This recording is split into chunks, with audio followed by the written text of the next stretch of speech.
सकाळी जे voting poll टाकलं होतं मी, काही लोकांना पैशाचा काय म्हणतात, पैसा स्टेबल नाही आहे, करिअर स्टेबल नाही आहे, बरोबर आहे, पैशाची अडचण आहे, काही लोकांना सतत आजार आहेत. बऱ्याच लोकांनी अ, काय म्हणतात, अगदी उत्साहाने त्याच्यावर जे काही इश्यूज असतील आपले त्याच्यावर तुम्ही आम्हाला वोट केलेलं होतं. मला त्या ते तुकाराम बीजेच्या वेळेला मग ते तुकाराम माईक ऑफ बीजेचे कर, माईक ऑफ करा, माईक ऑफ करा. राम मंदिरच्या नावाने वर्गणी काढतात. हो, तर मग त्यांनी आणि राम मंदिरला ठीक आहे. तर इतके सगळे प्रॉब्लेम्स आता काही लोकांचे खूप आधीपासून असू शकतात प्रॉब्लेम्स आणि खूप स्ट्रगलिंग लाईफ देखील असू शकतं, बरोबर आहे का? तर ह्या सगळ्या गोष्टींची किंवा सोल्युशन तुम्हाला आता ह्या रेकीच्या 5 दिवसामध्ये तुम्हाला इथून पुढे मिळणार आहेत. पण अट एक आहे की प्रत्येकानं ज्या ज्या काही गोष्टी सांगतो, ज्या ज्या काही गोष्टी करायला इथं सांगणार आहेत, त्या सगळ्या गोष्टी पॉझिटिव्हली, होपफुली आणि कॉन्फिडंटली करायच्यात. कुठलाही डाऊट्स, कुठलाही क्वेश्चन मार्क न मनामध्ये आणता. तर तुम्हाला याचे 100% रिझल्ट्स मिळणार आहेत. ठीक आहे? किती लोकांना माहिती आहे की रेकी म्हणजे काय? कुठून तरी ऐकलं असेल, कुठं वाचलं असेल, YouTubeवर काही व्हिडिओज पाहिले असतील, पॉडकास्ट बघितले असतील. त्यातून किती लोकांना माहिती आहे रेकी म्हणजे काय? कोणी हात रेज करणार आहे? कोणालाच नाही माहिती? सगळे नवीन आहात? ओके. तर रेकी ही एक डिवाइन पॉवर आहे, डिवाइन ऊर्जा आहे, जी ब्रह्मांडात प्रचंड प्रमाणात उपलब्ध आहे. आणि तीच एक शक्ती जी आहे ती आपल्या शरीरामध्ये देखील आहे. म्हणजे आपण ज्यावेळेस जन्मलो होतो त्यावेळेपासून आपल्या शरीरामध्ये एक अशी पॉवर आहे ज्याच्या थ्रू आपण आपल्या आयुष्यातले बऱ्यापैकी सगळे प्रॉब्लेम्स सॉर्ट आउट करू शकतो, हील करू शकतो, रिकव्हर करू शकतो. किती लोकांना प्रश्न पडला असेल की म्हणजे काहीही सांगायला लागले सर, आमच्याकडे ती पॉवर असती तर मग आम्ही आता ही कोर्स जॉईन केलं असतं का? मग एवढं स्ट्रगल आम्ही केलं असतं का? हो ना? पडले असतील प्रश्न काही लोकांना. आम्ही तर म्हणतोय की तुम्ही तर म्हणताय लहानपणापासून मी जन्मल्यापासून मी असा पॉवर आहे माझ्याकडे आणि मग मी एवढं स्ट्रगल का करतोय? झालंय काय? की लहानपणी आपल्यामध्ये ती काय म्हणू शकतो, आपल्यामध्ये ती पॉवर होती. आता ती सप्रेस झालेली आहे. पूर्णपणे नष्ट झालेली नाहीये. सप्रेस झाले, कुठेतरी दबली गेलेली आहे. याचं कारण असं आहे की लहानपणी आपण अगदी मुक्तपणे वावरत होतो. कुठली चिंता नव्हती. बरोबर आहे का? काही पहिली, दुसरी, तिसरी, अगदी 5वी पर्यंत आपण काय करायचो? मुक्तपणे वावरत होतो. कुठलीही चिंता नव्हती, कुठलंही टेन्शन नव्हतं. त्यानंतर जबाबदारी नव्हती. स्वप्नांच्या मागे पळणं नव्हतं. बरोबर आहे? दुनियादारीपासून अगदी मुक्तपणे दूर आपण स्वच्छंद आयुष्य जगत होतो. होतो की नाही? म्हणजेच काय? तर आपल्यामध्ये काम, क्रोध, लोभ, मोह, मोह, मत्सर हे जे काही विकार आहेत शरीरामध्ये, ते शरीरामधले विकार जे आपल्याला अ, अ, ह्या स्ट्रगलमध्ये स्ट्रगल करण्यास भाग पाडतात. ते विकार काय आहेत? आपल्या शरीरामधून आता वाढत गेले. जसं आपण मोठं होत गेलो तसं बघा 10वीचं खूप जास्त सगळ्यात पहिला शैक्षणिक टेन्शन म्हटल्यावर 10वीचं घेतलं जातं. सगळं खेळणं-बिळणं सगळं विसरून आपण काय करतो ते स्टडीमध्ये लागतो. करिअरचा मेन बेसच तिथून आहे. तिथूनच मार्ग सगळे करिअरचे फुटणार आहेत. तिथं आपण सगळं खेळणं-बिळणं विसरून मुक्तपणे सगळं आयुष्य जगत असतो. ते सगळं विसरून आपण अभ्यासाला लागतो. तिथं रिझल्ट्स मिळाले तोपर्यंत 12वी येते. तिथं पुन्हा सगळ्या गोष्टी 12वी नंतर पुन्हा पुढचं एज्युकेशन. त्याच्यामध्ये आपण खेळणं विसरलोय, मुक्तपणे राहणं विसरलोय. टेन्शन, टेन्शन, टेन्शन सगळ्या गोष्टीचं टेन्शन.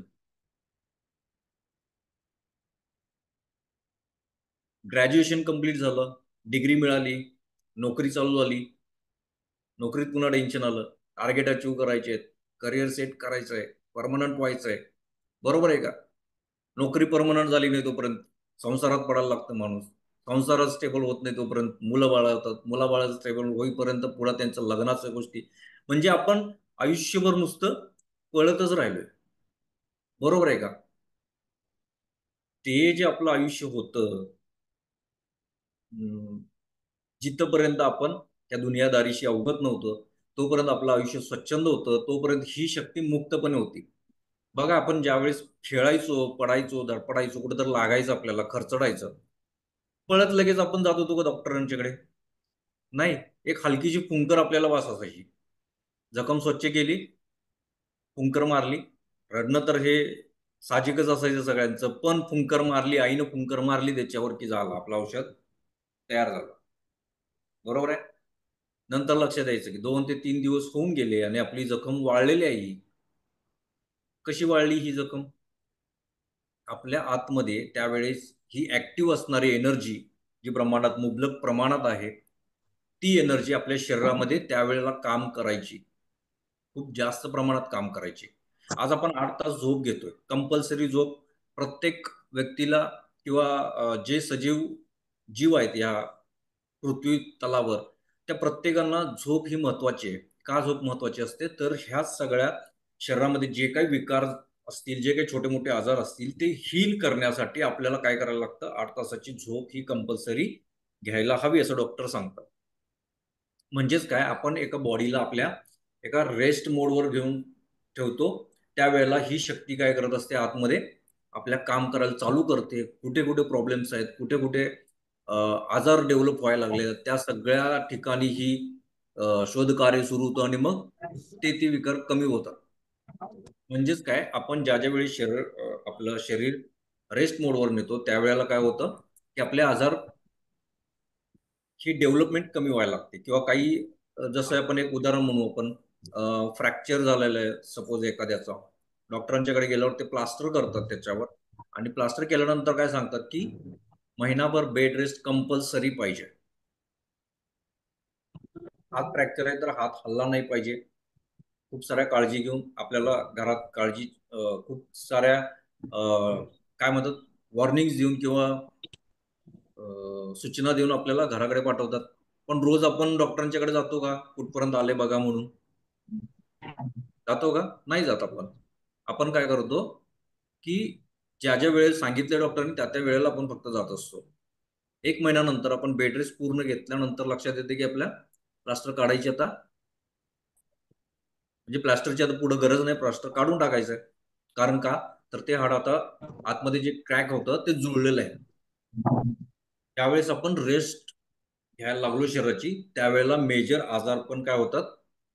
ऑटोमॅटिकली कव्हर व्हायला चालू होतं, रिकव्हर व्हायला चालू होतं. म्हणजेच काय की आपण ज्या ज्या वेळी रेस्ट घेऊ त्या त्या वेळेला ही शक्ती आपल्याला आतून हील करत असते, आतून रिकव्हर करत असते. लक्षात येते माझं म्हणणं तुम्हाला काय आहे? तर आता ही शक्ती ब्रह्मांडात पण मुबलक प्रमाणात उपलब्ध आहे, ज्याला आपण रेकी या नावाने संबोधतो. तर रेकी ही शक्ती काय आहे की ब्रह्मांडातली ऊर्जा, एक स्पर्श चिकित्सा. रे म्हणजे ब्रह्मांड आणि की म्हणजे ऊर्जा, म्हणजे ब्रह्मांडीय ऊर्जेचं आपण आपल्या हातामध्ये चॅनलाइज करून आपण खूप सारे आजार बरे करू शकतो, खूप साऱ्या प्रॉब्लेमवर आपण सोल्युशन मिळवू शकतो, खूप साऱ्या प्रॉब्लेम्सवर मात करू शकतो आपण. आता ही ऊर्जा स्पर्श चिकित्सा या नावाने आपल्या पुराणांमध्ये उपलब्ध होती. त्याचा अभ्यास देखील ग्रंथांमध्ये होता. त्याचे त्यावेळेला जसं गुरुकुल म्हणतात तसं त्यावेळेला देखील ही स्पर्शविद्या शिकवली जायची त्यावेळेला. पण कालांतराने आपलं बरेचसे ग्रंथ डिस्ट्रॉय झाले, त्यामुळं ही विद्या जिथे इथं ज्या ज्या काही पूर्वीच्या विद्या आपल्या त्याच्यामध्ये भारतामध्ये किंवा सनातन धर्मामध्ये अवेलेबल होत्या, त्या सगळ्या विद्या आता कुठेतरी बाहेर पडून आपल्या समोर यायला लागलेल्या. बरोबर आहे. तर त्यापैकीच ही एक स्पर्श चिकित्सा या नावाने आपल्या पुराणामध्ये ही याचं मेन्शन केलं जातं. पण ही ऊर्जा आता, सॉरी, ही जी काही शक्ती आहे किंवा ही जी विद्या आहे ती आता आपल्याला जपान मधून फिरून इकडे आली.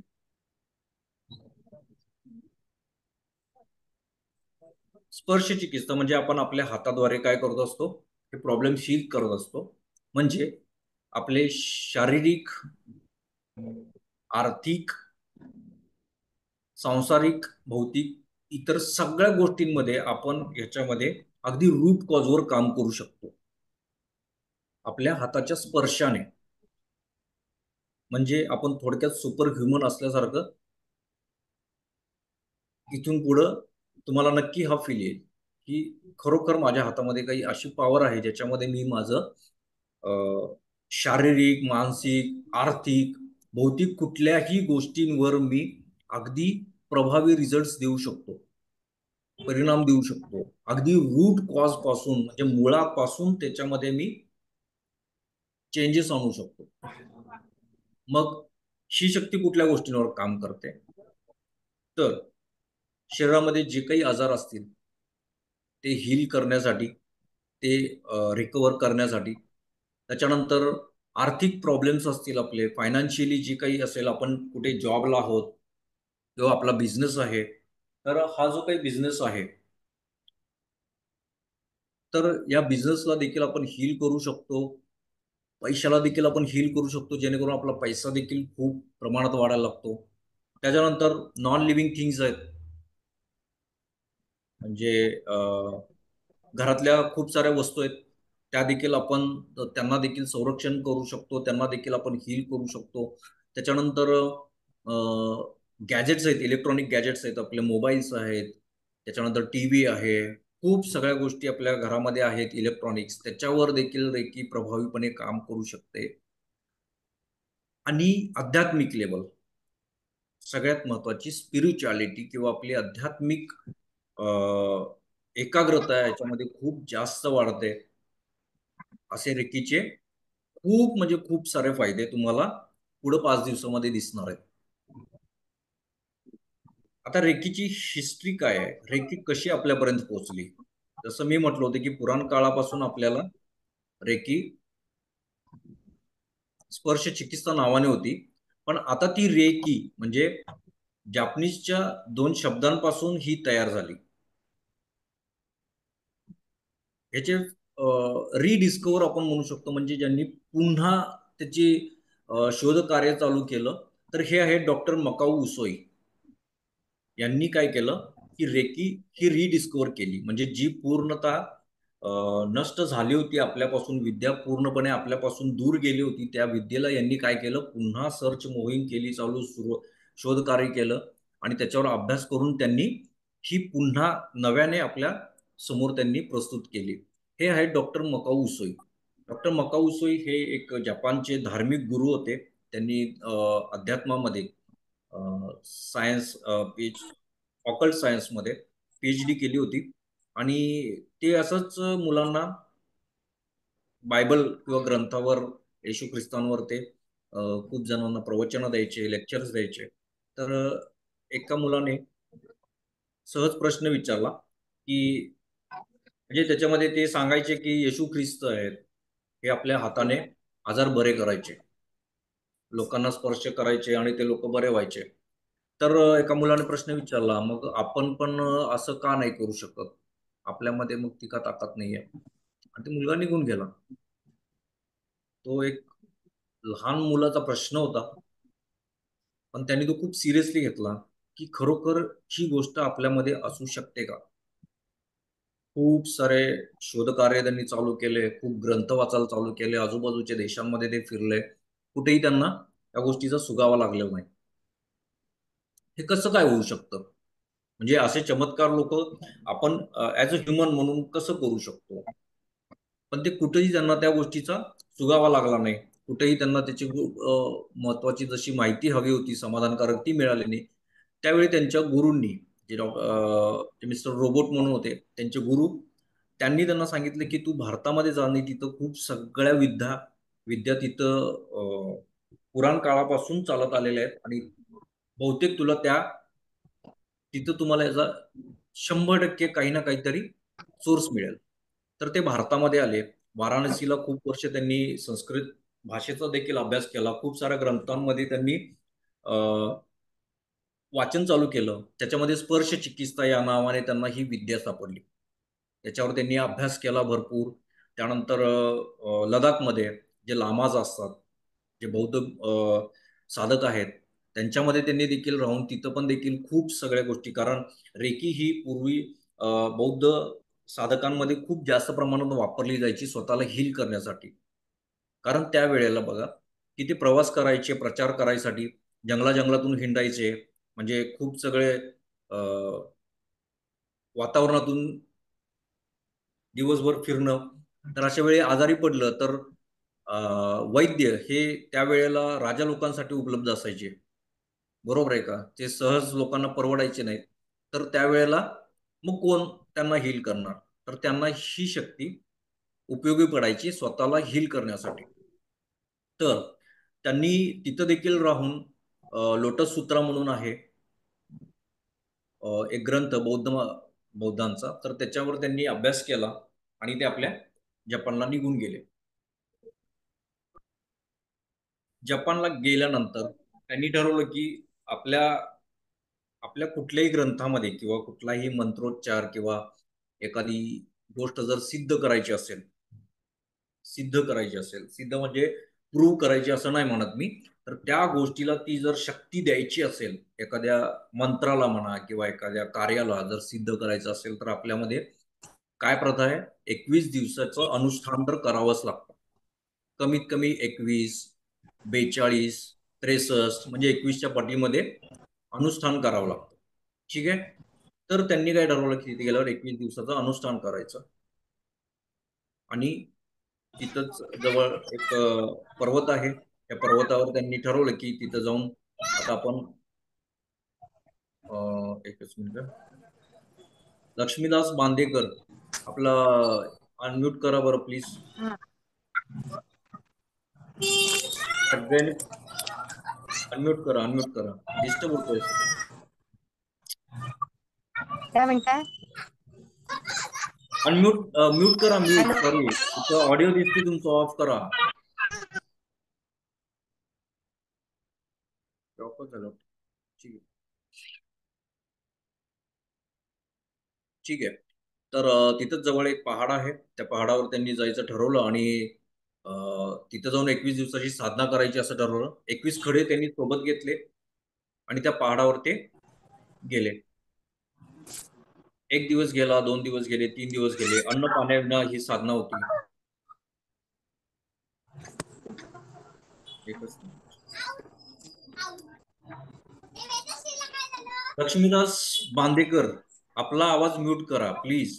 हा सर. ऑडिओ आहे इथे बाजूला, त्याच्यावर क्लिक करा. बोला. ऑडिओ बंद करा, तुमचा आवाज यायला लागला इथे. साईडला कोपऱ्यात ऑडिओ नावाचं सिंबल आहे.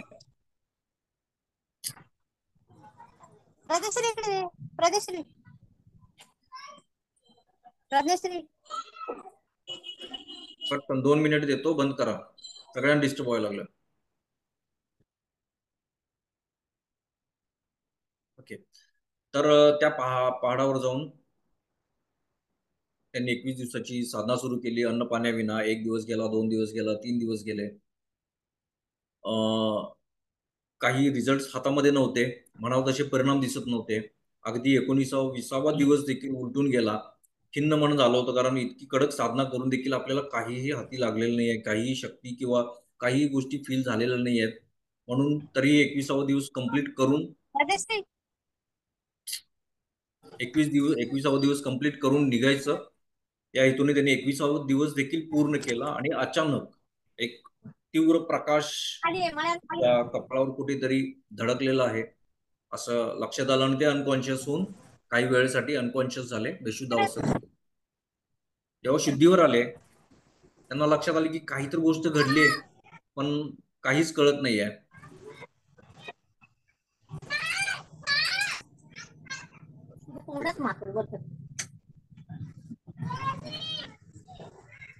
परत ऑडिओ खराब होतोय हो मॅम. लक्ष्मीदास बांदेकर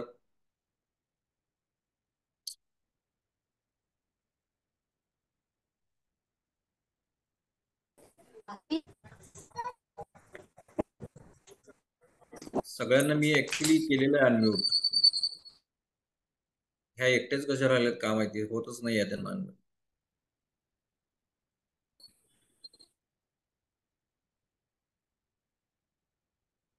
काय का सगळ्यांना केलेलं ते होतच नाही यात.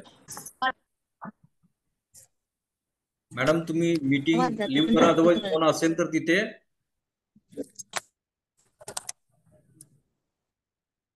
एक मिनिट देऊया त्यांना, बघूया काय होतं. कोणी आहे का तुमच्या घरामध्ये?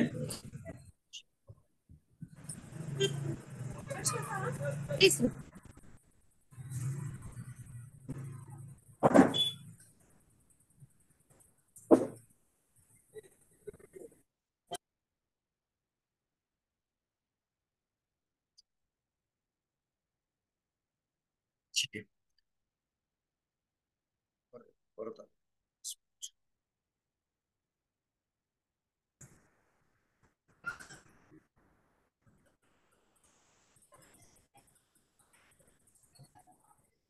मॅडम तुम्ही एकतर व्हिडिओ लिव्ह करा मीटिंग, नाहीतर अनम्यूट करा, सॉरी म्यूट करा प्लीज.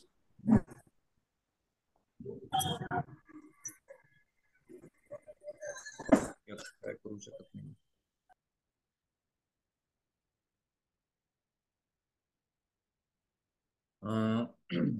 सॉरी काय करू शकत नाही, कारण सगळ्यांना डिस्टर्ब होते आणि म्यूटच होत नव्हत्या त्या.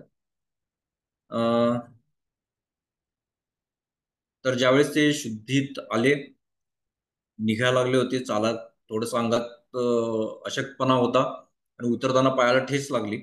ठेच लागल्यावर सवयीप्रमाणे त्यांनी तिथे हात लावून दाबून धरला. दाबून धरल्यानंतर त्यांच्या लक्षात आले की ते पूर्णपणे जखम ती फ्लोटिंग झालेलं, म्हणजे भरून आलेली तिथं. आश्चर्य थोडं वाटलं. तसंच चालत खाली उतरले. भूक लागली होती खूप. ज्या ठिकाणी जेवायला थांबले तिथं एक मुलगी, लहान मुलगीचा गाल सुजला होता. त्यांनी त्यांच्या आई-वडिलांना विचारलं की काय झालंय? तर तिथं त्यांनी सांगितले की मुलीचा दाढ दुखतो आहे आणि ती म्हणजे त्रास तिला खूप होत आहे, रडते वगैरे सगळ्या गोष्टी. तर त्यांनी त्यांची परमिशन घेतली आई-वडिलांची आणि म्हटले की मी जरा बघू दे का? ते बोलले ठीक आहे बघू दे. तर त्यांनी गालाला हात लावला, बघितलं. त्यांचं जेवण उरकेपर्यंत त्यांच्या लक्षात आलं की तिचं सूज उतरलेलं आहे. त्यांचे आई-वडील त्यांच्या समोर आलेत आणि म्हणजे आभार व्यक्त केलं त्यांनी. तर त्यांनाही लक्षात आलं की काहीतरी आहे, पण नक्की काय आहे काहीच नाही माहिती. मग अशा वेळेला त्यांनी हरकून पहिल्यांदा उत्साहाने गुरूंना भेटायला गेले. त्यावेळी लक्षात आलं की गुरुची म्हणजे त्यांचे जे गुरु होते मिस्टर रॉबर्ट, त्यांची पाठीचा त्रास होता आणि ते त्यावेळेला झोपून होते आणि तो सिव्हिअर पेनमध्ये गेला होता आणि डॉक्टरांनी त्यावेळेला म्हणजे त्यावेळेला लोकांना सांगितलं होतं की त्यांना सांगितलं होतं की म्हणजे हा रिकव्हर व्हायला खूप जास्त टाईम जाणार आहे. अशा वेळेला मग आता काय करायचं? तर त्यांना पटकन गोष्ट आठवली की माझ्या हातामध्ये काहीतरी शक्ती आलेली आहे, पण मला नक्की माहिती नाही. तर आपण ह्याच्यावर प्रयोग करूयात का? तर ते म्हणाले की ठीक आहे, करू शकतो. असं करत त्यांनी त्यांना हीलिंग द्यायला सुरू केलं आणि काही दिवसांमध्ये ते अगदी व्यवस्थित झालंय. ज्यावेळेस त्यांना कॉन्फिडन्स आला, त्यावेळी त्यांनी पब्लिकली ह्या गोष्टी करायला चालू केल्या. हीलिंग द्यायला चालू केलं लोकांना. लोकांना बरं वाटायचं. हळू नाव वाढत गेलं. लोकं पण परत रिपीट व्हायला लागली. तर यांच्या लक्षात येईना की हे टेम्पररी गोष्टी आहेत सगळ्या. त्यांच्या लक्षात आलं की ही सगळी टेम्पररी आहे. कारण लोकं परत येतायत सेम प्रॉब्लेम घेऊन. तर त्यावेळी त्यांच्या लक्षात आलं की आपण हे फक्त प्रॅक्टिकल किंवा ट्रायल बेसिसवर करत आहे. लोकांना फक्त हीलिंग देत आहोत आणि त्यांच्याकडून कुठल्याही प्रकारचा मोबदला घेत नाही. ही जग जाहीर आहे की कुठलीही गोष्ट फ्रीमध्ये दिली तर त्याची व्हॅल्यू राहत नाही. तर त्यावेळी त्यांनी एनर्जी एक्सचेंज घ्यायला चालू केलं लोकांच्या कुवतीनुसार, ऐपतीनुसार आणि लक्षात आले की लोकं आता बऱ्यापैकी हील व्हायला लागलेले आहेत. तर अशा पद्धतीनं त्यांची सुरुवात झाली रेकी या शक्तीला, या विद्येला नव्यानं स्वरूप द्यायला. अशा वेळेला एक अमेरिकन लेडी मॅडम हुआई टपाटा म्हणून, त्यांना कॅन्सरसारखा एक आजार झाला होता आणि अगदी म्हणजे शेवटच्या म्हणजे ऑपरेशनपर्यंत ती गोष्ट आली होती. तर त्यांना ऑपरेशन करायचं नव्हतं. त्यांनी डॉक्टरांचा सल्ला घेतला. म्हणले ह्याच्यावर सेकंड ओपिनियन काय असू शकतं का? ऑपरेशन व्यतिरिक्त काही करू शकतो का? तर त्यांनी सांगितलं की जपानमध्ये एक असे व्यक्ती आहेत, की आता त्यांची ख्याती खूप वाढलेली आहे आणि ते याच्यावर काहीतरी करू शकतील का? बघू शकता तुम्ही. एक ट्रायल करू शकता तुम्ही. तर त्यांनी ते ऑपरेशन कॅन्सल करून जपानला रवाना झाले. इथं गेल्यानंतर त्यांना 1-2 ते 3 महिन्यामध्ये त्यांना पॉझिटिव्ह रिझल्ट्स आले आणि ते पूर्णपणे बरे झाल्या. तिथंच राहून त्यांनी हे सगळी विद्या शिकायची असा त्यांच्यासमोर प्रस्ताव टाकला आणि त्या होत्या जगातल्या पहिल्या लेडी ग्रँड मास्टर. रेकीमध्ये काही लेव्हल्स आहेत. Level 1, level 2, level master level आणि ग्रँड मास्टर लेव्हल अशा 4 लेव्हल्स असतात. काही जण 5, काही जण 6 लेव्हल्स असतात. आपापल्या याच्यानुसार डेव्हलप झालेल्या. तर त्या ग्रँड मास्टर झाल्या आणि मग त्यांनी याचा अमेरिकामध्ये याचा प्रचार प्रसार सुरू झाला आणि मग पाश्चात्य देशात फिरून मग आपल्या भारतामध्ये ही विद्या लोकांपर्यंत पोहोचायला लागली. आतापर्यंत 2019 पर्यंत ही विद्या बऱ्यापैकी म्हणण्यापेक्षा खूप कमी लोकांना माहित होती.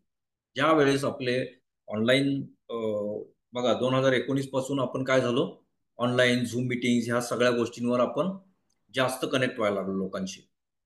व्हिडिओ कॉल पण करायचो ग्रुपमध्ये, तर आपण झूम मीटिंगवरून व्हिडिओ कॉल करायचो. बरोबर आहे का सगळ्यांनी? आणि खूप सारे कोर्सेस, खूप सारे वेबिनार सगळे लॉन्च व्हायला लागले ऑनलाईन. लोकांना घरात बसून काही नवीन ज्ञान घ्यायला मिळायला लागलं. त्यावेळेला रेकी देखील काय झाली, ऑनलाईन आल्यावर मग ह्या रेकीचा प्रसार खूप फास्ट म्हणजे पूर्वीपेक्षा देखील खूप जास्त प्रमाणात वाढला आणि घराघरामध्ये रेकी ह्या एक मोहिमेद्वारे आज आपण काय करत आहोत, की पहिला लेव्हलचा जो काही कोर्स आहे तो आपण पूर्णपणे फ्री करतो. त्याच्या मार्केटमध्ये खूप जण काही चार्जेस पण घेतात, पण आपण काय करतो, फ्री करतो. याचं कारण काय आहे, की घराघरामध्ये एक तरी रेकीचा डॉक्टर असला पाहिजे, जो आपल्या कुटुंबाला तरी सगळ्या ह्या आजारांपासून, प्रॉब्लेम्सपासून दूर ठेवेल. म्हणून आपण रेकी लेव्हल 1 ही काय करतो, फ्री देतो. पुढे जे लेव्हल्स असतील ते तुमची मर्जी, कंटिन्यू करायचं आहे किंवा नाही करायचं आहे. पण लेव्हल 1 मध्ये तर आपण काय करतो, की आपले स्वतःचे प्रॉब्लेम्स हील करायला, स्पिरिच्युअल ग्रोथ करायला, फायनान्शियली थोडंफार सेटल करायला आपण याच्यामध्ये खूप चांगले रिझल्ट्स देऊ शकतो. रेकीचा इतिहास कळाला, रेकी काय म्हणजे काय हे कळालं तुम्हाला सर्वांना?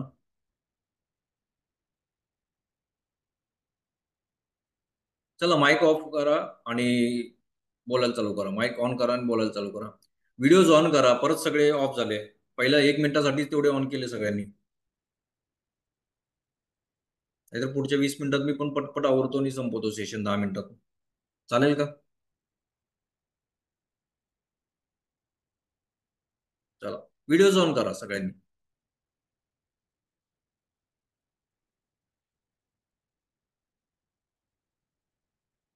ओके. इथपर्यंत कुणाला काही विचारायचं आहे, शंका आहे? नेक्स्ट जाऊया आपण.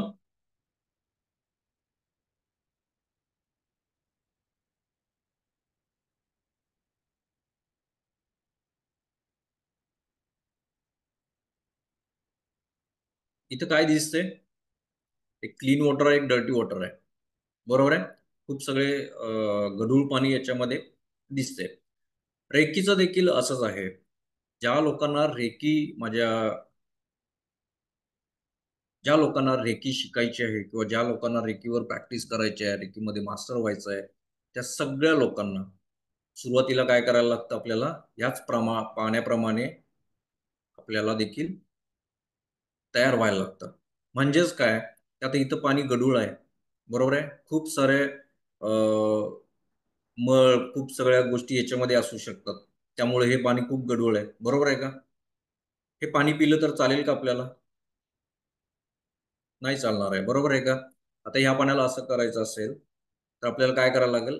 हे जे पाणी आहे क्लीन, हे खूप जास्त प्रमाणात ह्याच्यात सतत ओतत राहील, जेणेकरून हा पूर्ण जो गढूळ पाणी आहे, हे पूर्ण ड्रेन झाल्यानंतर मग आपल्याला क्लीन वॉटर याच्यामध्ये मिळायला लागेल. म्हणजेच काय आहे, की सेम आपल्याला देखील ही गोष्ट लागू होते. ज्यावेळेस रेकी आपल्याला प्रॅक्टिस सुरू करायची आहे, रेकी आपल्याला शिकायची आहे, त्याच्या आधी आपल्यामध्ये देखील असे खूप सारे मळ साचलेला आहे शरीराच्या आतल्या बाजूने. तो काय आहे? तर खूप सगळे निगेटिव्ह विचार आहेत, जे सकाळीच आपण बघितले होते. बरोबर आहे का? सगळ्यांनी भरभरून वोट केले त्याच्यामध्ये. निगेटिव्ह विचार आहेत त्याच्यामध्ये, खूप सगळे आजार आहेत. खूप जणांचे विचार डोक्यामध्ये घेऊन बसलेला आहे. खूप जणांना डोक्यामध्ये ठेवून बसलेला आहे, की याच्याशी आयुष्यभर बोलायचं नाही, काय नाही, काय नाही. बरोबर आहे. खूप जणांचा राग डोक्यामध्ये ठेवलेला आहे. होय की नाही? मग पहिला मला काय केलं पाहिजे? मला पहिला क्लीन वॉटर सारखं झालं पाहिजे. माझं शरीर शुद्ध झालं पाहिजे. त्यासाठी मला काय केलं पाहिजे? की सगळे विकार जे आहेत, विकार आपल्या शास्त्रात लिहिलेले विकार आहेत, ते सगळे विकार मला काय केले पाहिजेत? दूर केले पाहिजेत. पूर्णपणे काढून टाकले पाहिजेत. कसे काढायचे? वही आणि पेन सोबत असेल, डायरी. ठीक आहे?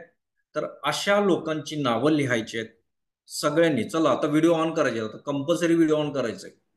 कारण पुढे एक प्रॅक्टिकल सेशन होणार आहे, मेडिटेशन. ते तुम्हाला खूप छान रिझल्ट्स देणार आहेत पुढच्या अख्ख्या लाईफमध्ये. चला व्हिडिओज ऑन करा सगळ्यांनी.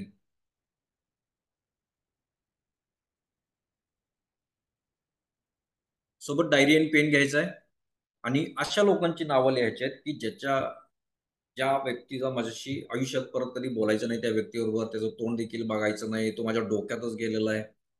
हा, आयुष्य म्हणजे काय, पुढच्या जन्मात पण माझ्या आयुष्यात तो यायला नको. असे खूप सगळे लोक असतील ना. काही म्हणजे काही लोकांनी चीट केलं असेल, काही लोकांबरोबर आपलं भांडण झालं असेल, फायनान्शियली चीट केलं असेल. खूप सगळ्या गोष्टी असू शकतात. कारणं बघायची नाहीत. आता सध्या आपल्याला त्यांची नावं लिहायची आहेत. पटापटा सगळ्यांनी लिहायची आहेत. फास्ट. चला व्हिडिओज ऑन करा सगळ्यांनी. ज्यांना पुढच्या 15 दिवसात, 21 दिवसात पॉवरफुल रिझल्ट्स पाहिजेत ना, त्यांनी व्हिडिओज ऑन करायचे. आणि ज्यांना जैसे ते लाईफ जगायचे आहेत, त्यांनी जसे तसे 7 दिवस पुढचे चालू ठेवायचे, 5 दिवस. व्हिडिओ ऑन करायचे नाही आहेत. फक्त ऐकायचंय आणि या कानानं ऐकायचं, या कानानं सोडून द्यायचंय. ठीक आहे? पण ज्यांना रिझल्ट्स हवेत, जे विचार जे काही डोक्यात घेऊन तुम्ही आता इथे आलेले आहेत, त्याच्यावर सोल्युशन हवं असेल, तर त्यांनी व्हिडिओज ऑन करायचे. बाकीच्यांनी पुढचे 5 दिवस व्हिडिओ ऑफ ठेवायचे आणि इथून ऐकायचं, इकडून सोडून द्यायचंय. काय नाही, आपल्या लाईफमध्ये काय नाही, फरक पडला तरी चालेल. रोजचे 1 तास तर द्यायचं आपल्याला, हो की नाही?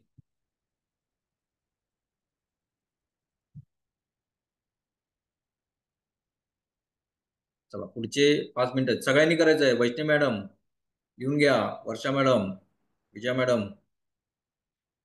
विजया मॅडम तर दिवस रात्र रायटिंग मध्येच असतात.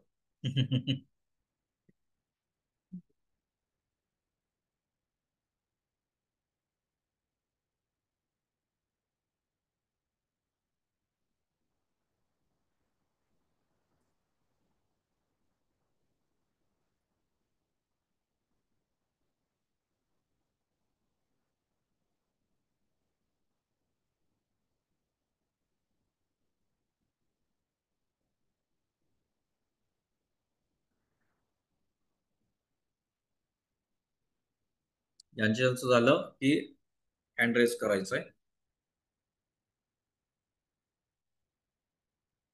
बघा, आठवून आठवून लिहायचे सगळे. तो मला नकोच आहे आयुष्यात, पुढे त्याचं तोंडच बघायचं नाही मला अजिबात. डोक्यात गेलाय तो अक्षरशः.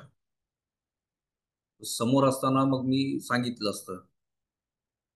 नाव पण काढू नकोस, मला नाव देखील ऐकायचं नाही त्या व्यक्तीचं.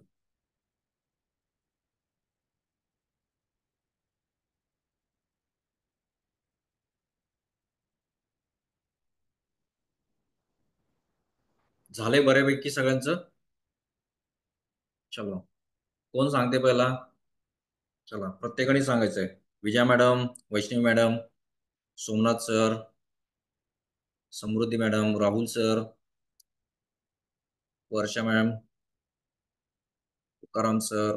चला प्रत्येकाने सांगायचं. माईक ऑफ करा, ऑन करा आणि सांगा. आकडा सांगायचा, नावं नाही सांगायची मला. फक्त आकडे सांगायचे किती आहेत.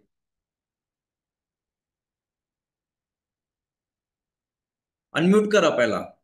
एकच मिनिट. हँड रेज करा, मी त्यांना अनम्यूट करेन. बोला. 12. 12. Very good. पुढचं कोण आहे नेक्स्ट? विजय मॅडम, अनम्यूट केलं.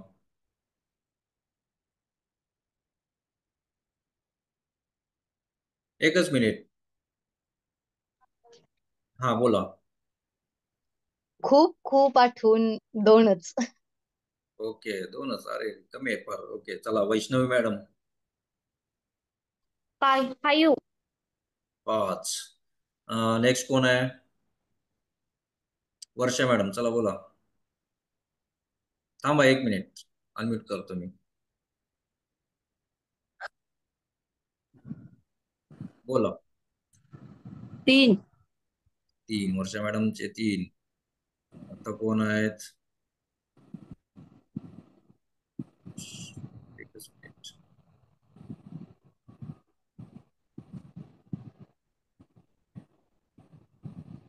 एकच मिनिट, सगळ्यांनाच अनम्यूट करतो पहिला. आता करा, सांगा. राहुल सर सांगा, सोमनाथ सर सांगा, सीमा मॅडम, कोणाचे 5? माझे. सोमनाथ सरांचे 5. राहुल सर?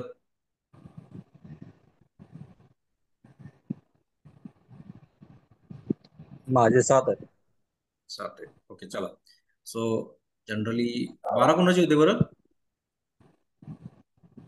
12 कोणाचे होते? माझे.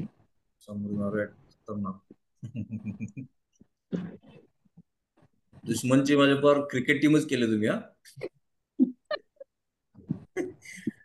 चला, व्हेरी गुड.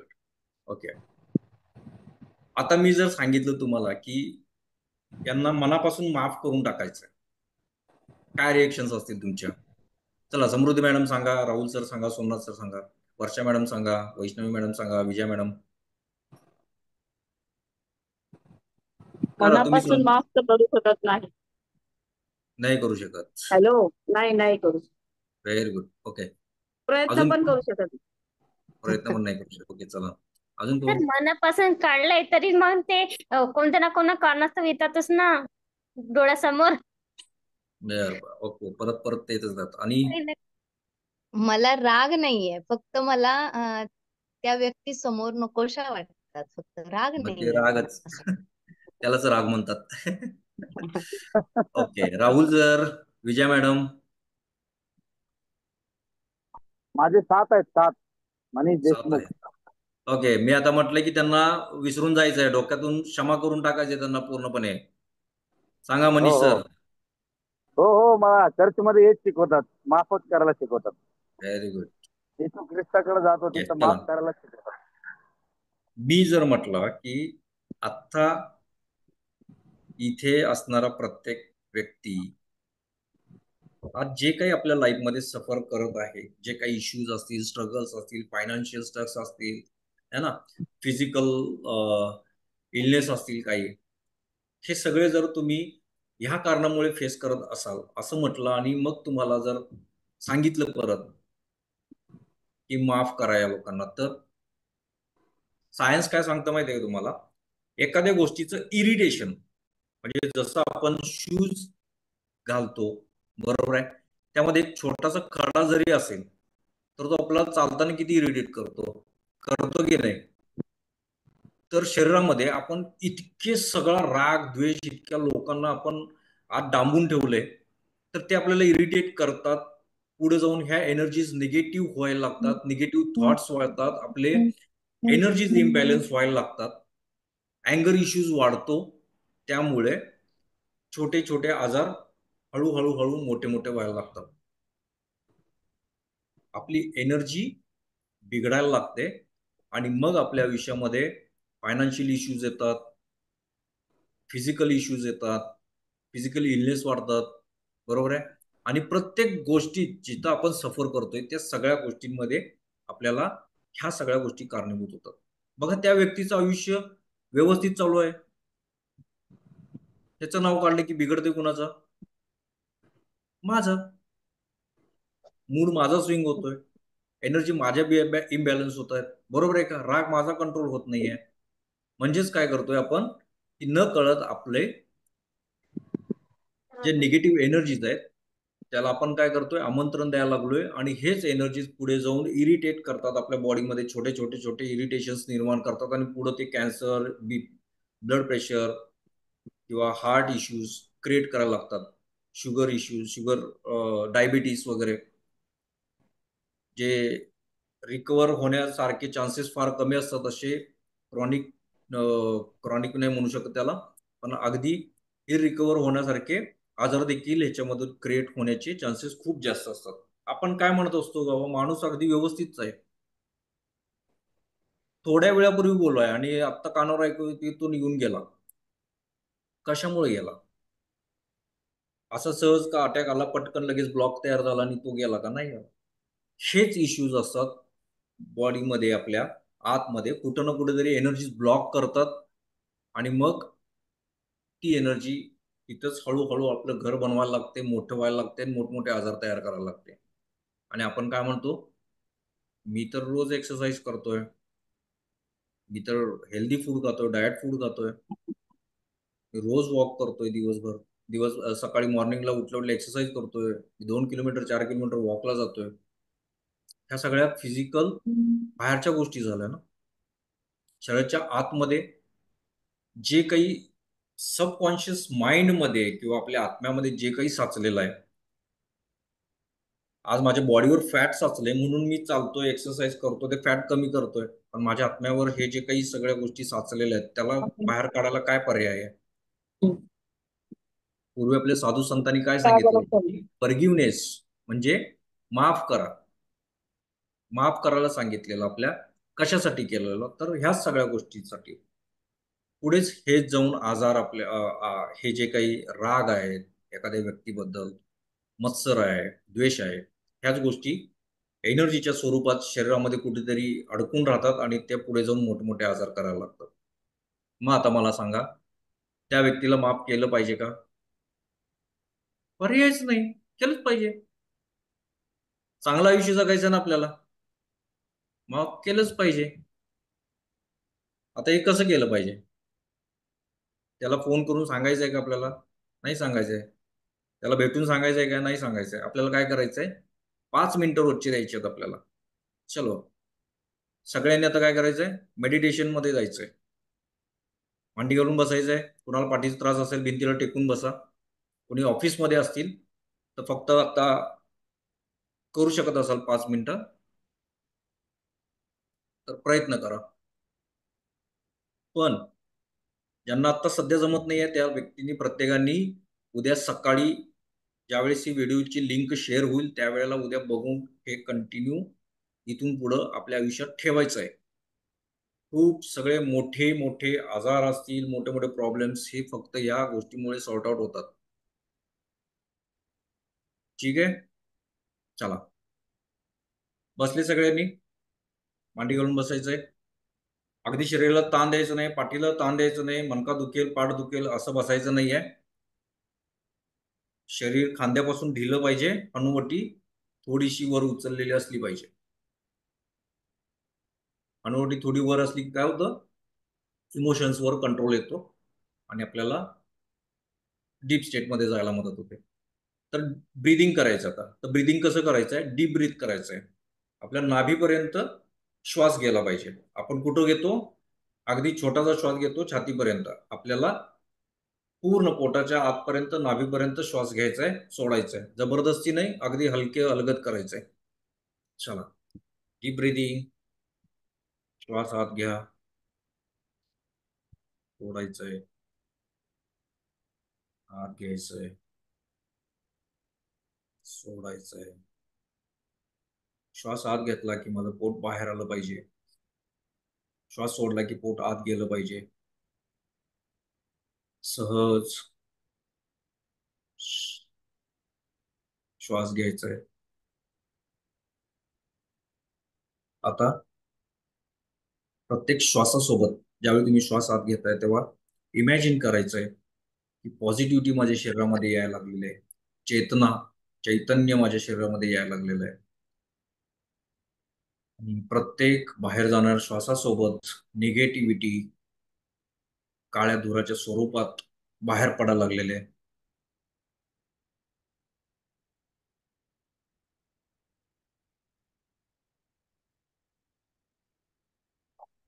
आता त्या व्यक्तींचे चेहरे आठवायचे, त्यांची नावं आठवायचे, चेहरे डोळ्यासमोर बघायचा प्रयत्न करायचे, डोळे बंदच.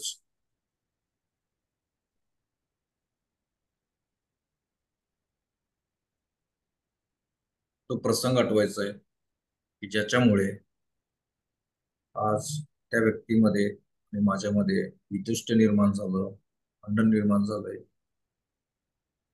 आज जर मी त्या व्यक्तीचं तोंड पाहायची इच्छा देखील नाहीये, तर ती घटना का घडली हे आठवायचं आहे. आता तो शेवटचा क्षण जिथं तुम्हाला फील झाला की याने माझ्याशी चीट केलंय आणि मला तुझं तोंड देखील बघायचं नाहीये, जे काही आपलं त्यावेळेला जे वाक्य होतं ते आठवायचंय आणि तिथंच थोडं थांबायचंय.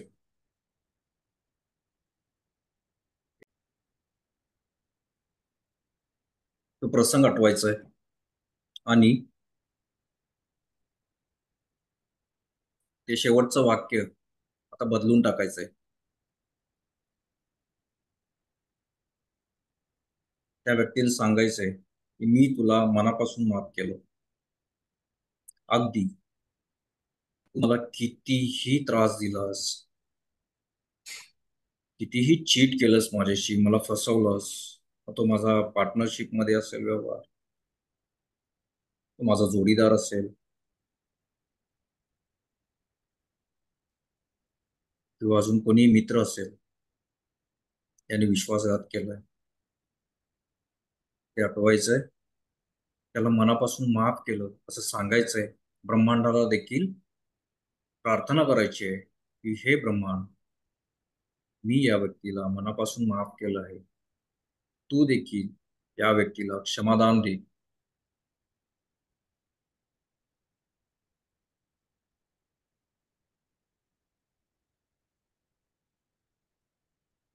आणि त्या व्यक्तीला मनापासून माफ करून टाकायचंय.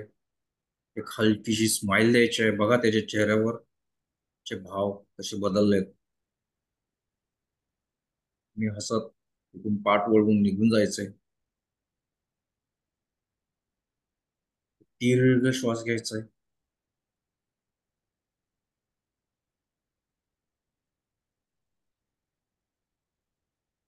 हळू हळू हळू डोळे उघडायचे.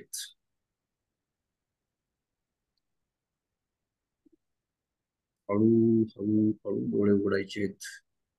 श्वास हळूहळू नॉर्मल मोडवर आणायचंय.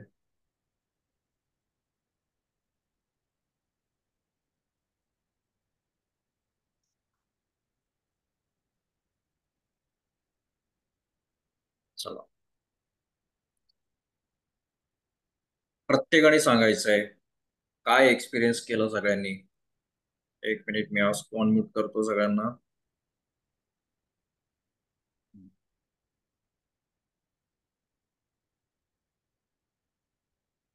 करा. कोण पहिल्यांदा करताय? चला, विजय मॅडम.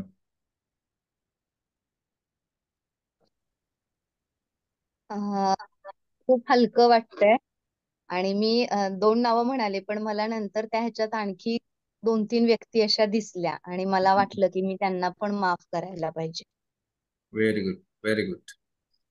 ओके, अजून कोण आहे? चला, हँड रेज करा. बोललं पाहिजे.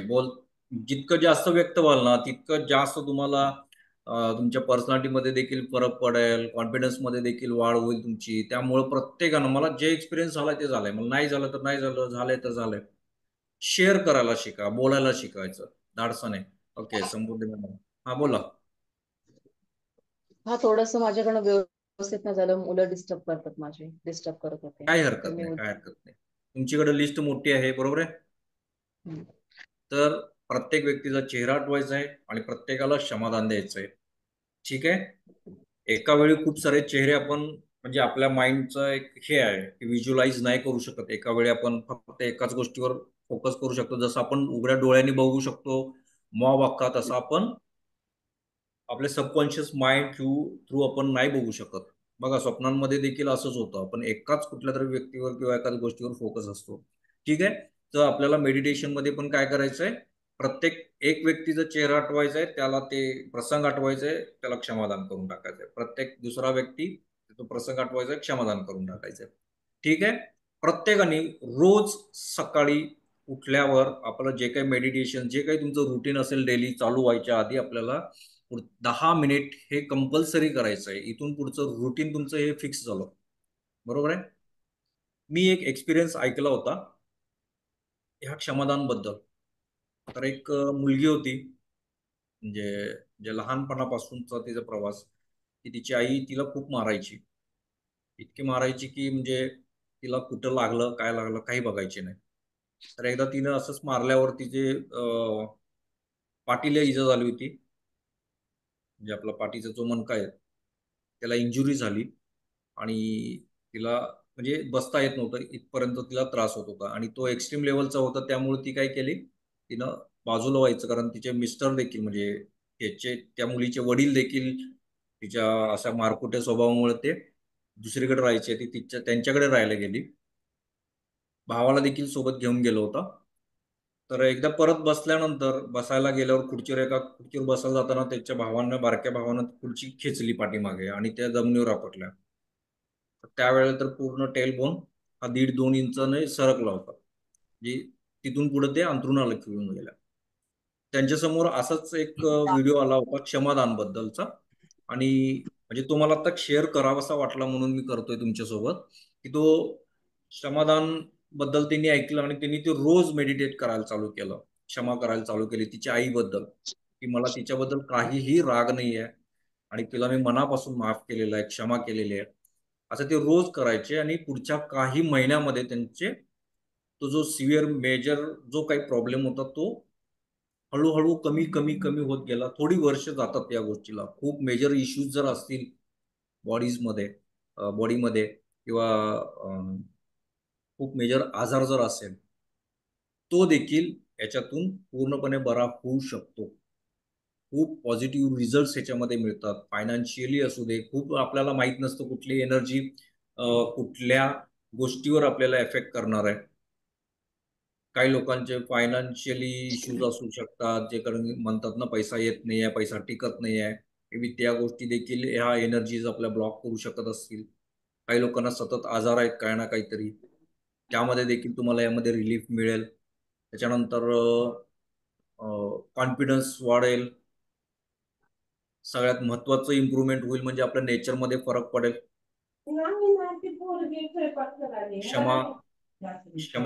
क्षमा करण्यामुळे काय होतंय, पोलाइटनेस वाढेल, हंबलनेस वाढेल. खूप सगळ्या गोष्टी आपल्यामध्ये इम्प्रूव्ह होणार आहेत. त्यामुळे काय करायचं, आता मनापासून त्या व्यक्तीला मनातून काढून टाकायचे आणि क्षमा करायची. आणि ही जी लिस्ट जी तुम्ही केलेली आहे आता तयार, ती जाळून टाकायची आणि जी काही राख असेल ती आपल्या प्लांटमध्ये टाकू शकतो आपण, मातीमध्ये, है ना. जाळून टाकायची ती आता लिस्ट केलेली आहे तयार ती. आणि त्यावेळेस देखील इंटेन्शन द्यायचं आपण की या व्यक्तीला मी मनापासून माफ करून टाकलेलं आहे. ठीक आहे, चलो. इथपर्यंत कुणाला काही विचारायचं आहे अजून?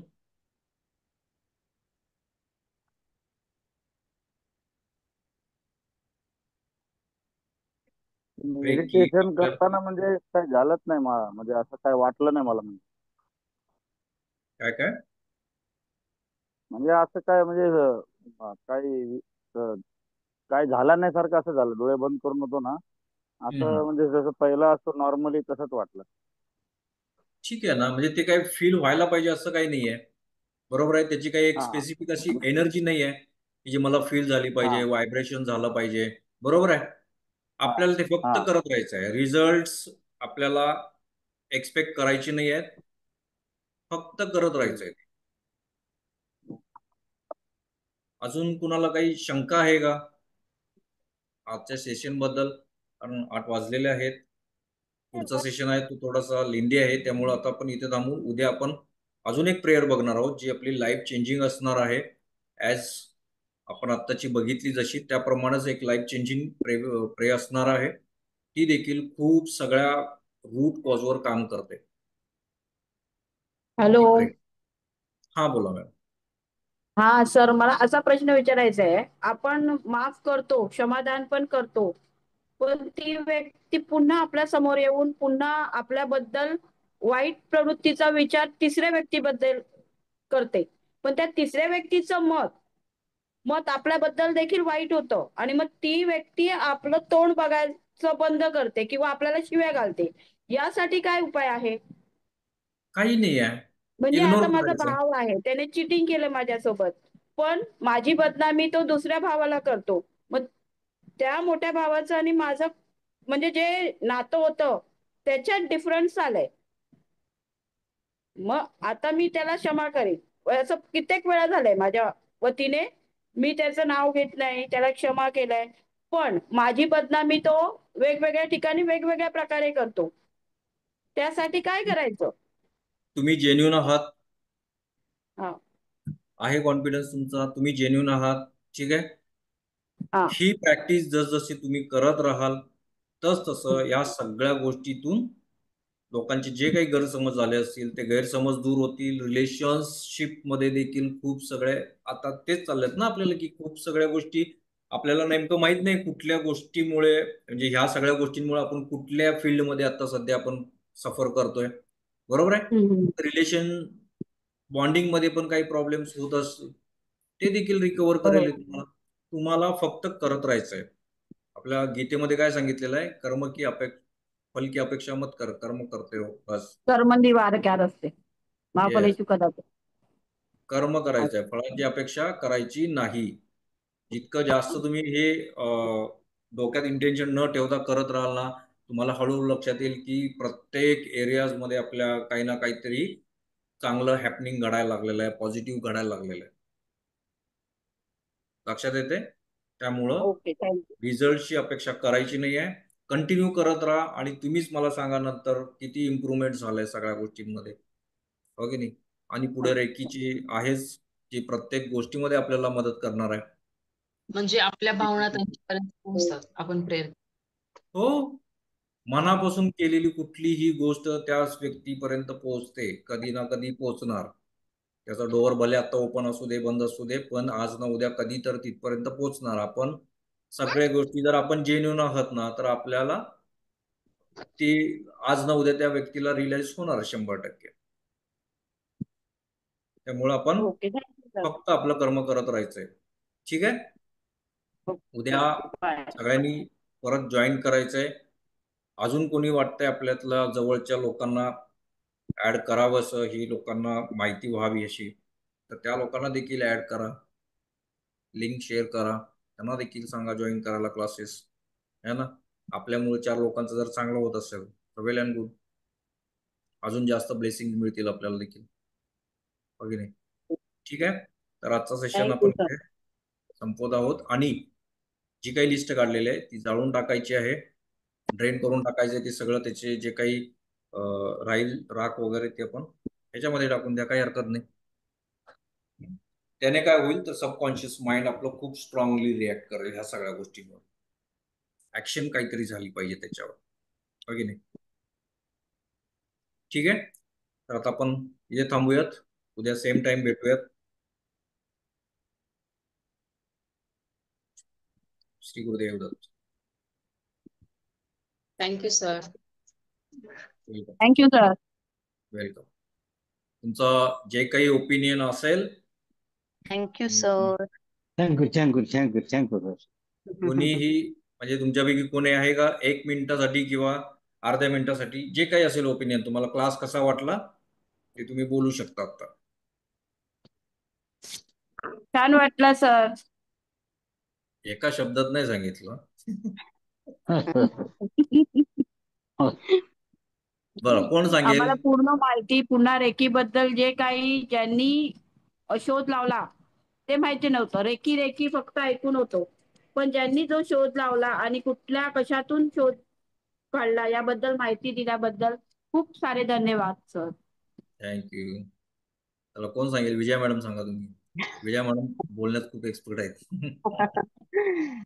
ऍक्च्युली माहिती होतं थोडंफार, म्हणजे प्रॅक्टिस पण आहे, पण बरेच वर्ष झालं मी केलेली नाहीये प्रॅक्टिस, पण आज पुन्हा नव्यानं सुरू करताना आणि तुमच्याकडून ही सगळी माहिती घेताना खूप छान वाटलं.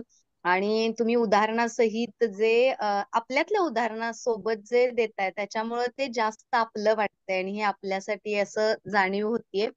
आणि यावेळी मला नक्की हा कोर्स पूर्ण करायचाच आहे. खूप दिवसापासून राहिलेला आहे. आज पण खूप म्हणजे आज ऍक्च्युली सकाळपासून म्हणजे तेच इंटेन्शन होतं की काही करून आजची वेळ गाठायची आहे. थोडासा वेळ झाला पण आज बरोबर जमलेला आहे आणि आता पुढचे 5 दिवस नक्की मला करायला खूप आवडेल. आणि thank you so much. Very good, very good. चला चला, उद्यापासून सगळ्यांनी आपल्याला जवळचे कोणी असेल त्यांना सांगायचंय, कोर्स करायचं नाही पण त्यांना देखील इन्क्लूड करून घ्यायचं आहे याच्यामध्ये. ठीक आहे, चला आपण इथे थांबूयात आता. श्री गुरुदेव दत्त. गुरुदेव दत्त. थँक्यू वर्षा.